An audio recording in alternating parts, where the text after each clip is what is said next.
UCLA gets eliminated from the NCAA Tournament last night, and the question occurred to me yesterday. Is SoFi Stadium going to have two football teams that are exactly alike? Is Brandon Staley trying to literally recreate the Rams? I'm James. This is your daily dose of sports and snark for the greatest sports city in the world, Los Angeles. This is Faithful Angelenos. Well, good morning. Doing the video a little early today. Wifey and I are getting caught up on certain things because we haven't seen each other. We already got caught up on one thing. No details provided. It's March 26th.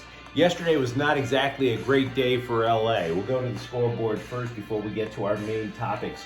North Carolina eliminated UCLA last night in the NCAA Tournament, 73-66. I did a rapid recap last night that you guys can still check out for more details. 4 Bruins score in double figures. However, they were the last Pac-10 team. I think the injuries to both Johnny Juzang and Jaime Jaquez Jr. played a role. Just wasn't enough. And meantime, Philly knocked out the LA Clippers, and how? 122-97. Today, Seattle, the expansion team, they come on to take the LA Kings at 7:30. Now, we've been doing content for about a month. If you like the content that we've been putting out, by all means, clickety-clack the like button, clickety-clack the subscribe button. There's a notifications bell. Hit that. And in addition to that, sharing is caring. Let people know we exist. We're trying to build a bigger following for the world of LA sports. And by all means, comment. I'm not God. I don't know everything. So, before we get to that main topic, let's go through the news and notes around LA. Credit to Bill Shaken of the LA Times, by the way. He's following the Dodgers. He's their beat writer. And last year, he noted that the 4 teams that reached the championship series in both the American and the National League were either run by Andrew Friedman of the Dodgers or people who just used to work under Andrew Friedman of the Dodgers. And so he had a question. How much longer can Andrew Friedman actually stay in LA? I mean, eventually some of these general managers and presidents, they do get burned out. So he did ask the question, and we got ourselves an answer. It should be pretty good. Andrew Friedman is saying that he wants this to be the golden era of Dodger baseball. And if you've known the Dodgers' history, that is a high bar. Ergo, he's not going anywhere, at least in the interim. He's a happy camper. Also, what we found out, the Dodgers have signed Dave Roberts, the manager, to a 3-year extension. That's good. So we have stability in management and above for LA. And in addition to that, there's a talk that the Dodgers will start the season with a 7-man rotation. Now, not 7 in an order per week and then they recycle it. No. You have the big 3 of Buehler, Urias, and Kershaw, and then 4 other guys that you're just going to kind of recycle in to give them spot starts until they try to figure out what the hell is going on. That's Andrew Heaney, Tyler Anderson, Tony Gonsolin, and David Price. Your guess is as good as mine as to what the final 5-man roto looks like. Tragic news. Terrible over at UCLA. Assistant coach Dave Nickel, the inside receivers coach. He passed away yesterday. He was 45 years old. It was a cancer that got him. The thing that impressed me about him is what other people at USC said about him, even though he only worked there a couple of months. Lincoln Riley said he was leaning on him like no other because of the fact, inside receivers, it sounds super specialized, but the guy apparently just knew everything about the air raid offense. What USC is trying to do is they're trying to recreate literally what Clay Helton, the schemes of what Clay Helton could do, but do what Clay Helton couldn't do, and that was teach the thing. So this is kind of a loss for USC football, but I'm not necessarily referring to the loss in terms of what happens on the field and the score. I'm saying his coworkers and his players actually admired his dedication. And for that, that's a loss right here as well. You want to be remembered. Offensive lineman Ty Buchanan of the Trojans entered the transfer protocol. That leaves USC with 13 offensive linemen, which is considered low. By the way, speaking of Clay Helton, remember that much ballyhooed 2021 recruiting class? Yeah.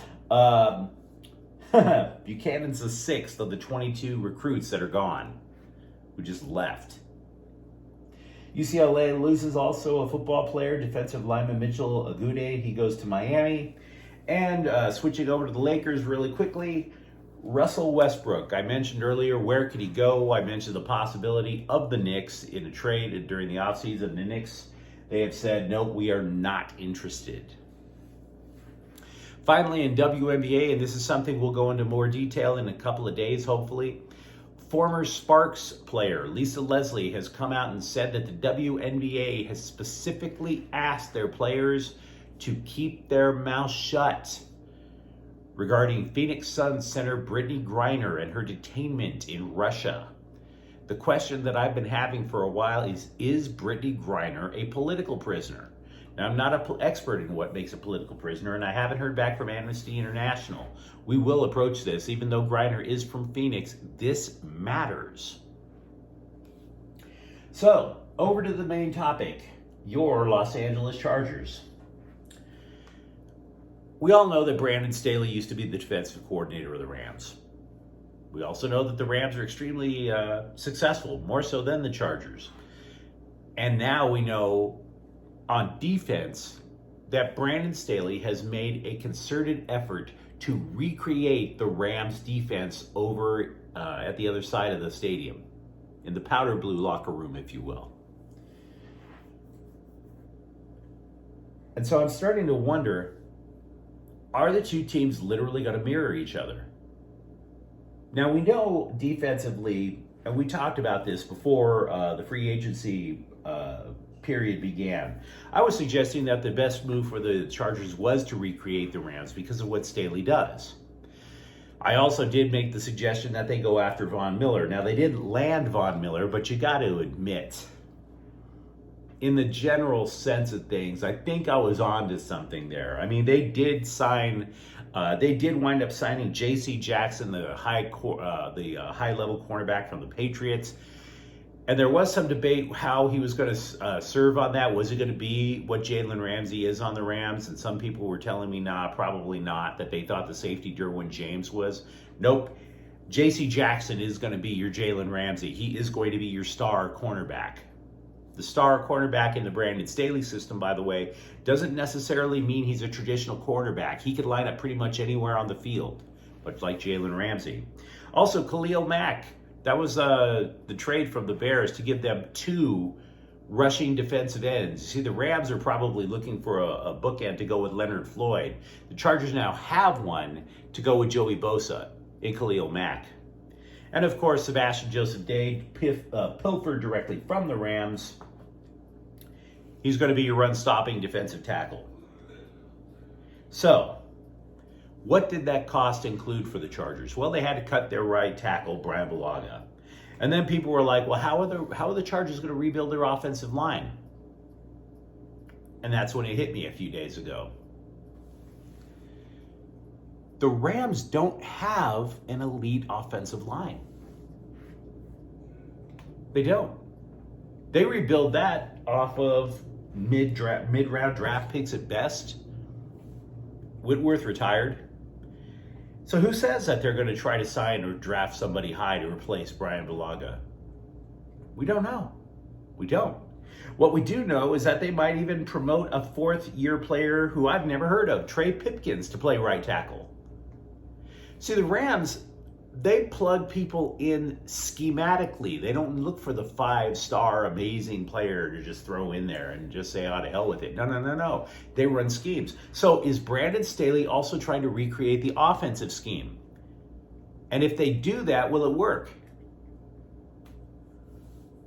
I don't think so. Now, I'm not sitting there trying to say the Chargers are going to stink on offense, right? I'm not. I do think Justin Herbert's a really good quarterback, but here is the problem. If you try to run everything like another team, you will never perfectly run what the other team does. You can't completely recreate Team A over to Team B. And Brandon Staley is a defensive coach. He's not offensive, right? See, Sean McVay over in the Rams locker room, he may be called the head coach, but he's really their own offensive coordinator. He's the one who's got it all up here. The offensive coordinator of the Rams might be one of the easiest jobs in the NFL. He's the one who designs those schemes. And as such, he's also the one who makes the adjustments half to half, game to game, season to season. It's all up in here for them, for the Rams. That's not what Staley can do. Staley can only say, well, I remember I have a pretty good idea of what the offense was when I was there. The Rams have already changed their offense since they were there. Remember, when Sean McVay first came in, the Rams, they ran a lot of play action passing, and they also ran an RPO with zone blocking for the offensive line. Here we go back to the offensive line, zone blocking. But the current Rams offense and the Rams offensive line, they don't do that at all. They don't run an RPO. Matthew Stafford, when he eventually came over, he's like, hey, can we not do that? It doesn't suit my game. So they go to classic drop back passing now. And in addition to that, the offensive line, they've adjusted. They no longer zone block. They gap block. Now, for those of you who don't follow football, zone blocking basically means that all five offensive line, they kind of go in the same direction, and the running back picks a hole to try to shoot through.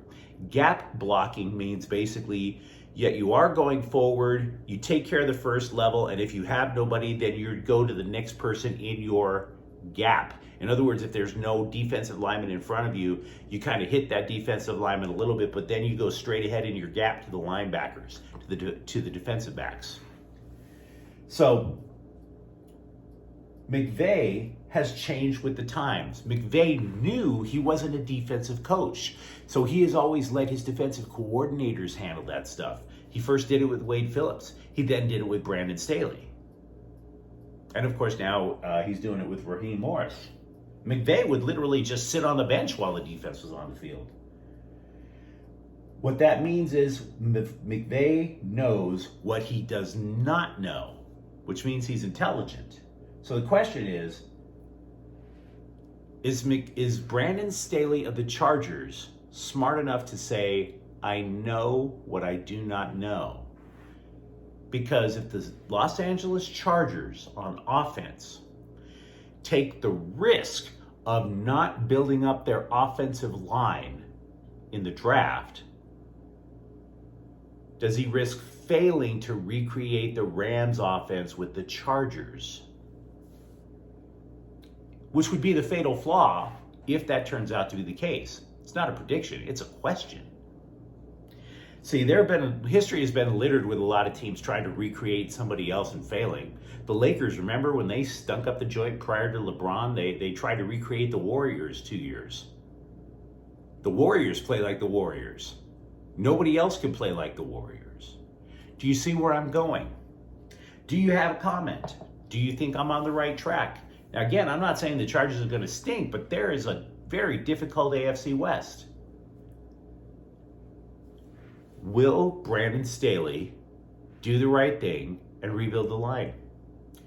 If you enjoyed today's conversation, by all means, like and subscribe. We are trying to build a following here. And by all means, comment. I'm not God, like I said. Faithful Angelenos is a Kian Corta El Queso production. We'll be back tomorrow. I'm James. Bye-bye.